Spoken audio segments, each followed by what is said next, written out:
Welcome to the Learning Pines YouTube. We hope this video helps. You start by cutting power and unplugging the eyebrow machine, then remove just enough housing to reach the threading area. This prevents accidental motor movement and gives you clear access.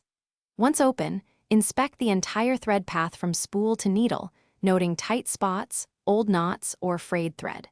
Make sure to have a clean tray and small screwdrivers ready, because loose screws or dropped parts will slow you down. Begin by removing any visible tangles gently with tweezers, so the mechanism can move freely. Now, rethread carefully. Place the spool with correct orientation and lead the thread through each guide in order, keeping slight tension so it seats properly.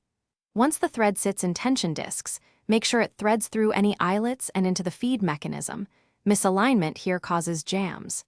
Advance the machine manually one rotation while you watch the thread path to confirm it tracks cleanly. If thread skips a groove, stop and reposition. Small corrections now prevent repeat jams during operation. Finish by replacing the housing, plug the machine back in, and run a slow test cycle while watching the thread under tension. You want smooth, even feeding without hesitation. If stitches look consistent, increase to normal speed and recheck. If the machine still jams, pull power and check the tension spring and feed pawl for wear or debris, because these often cause repeat failures. One key troubleshooting tip: swap and a fresh, high-quality thread spool. Brittle or low-quality thread is the most common unseen culprit.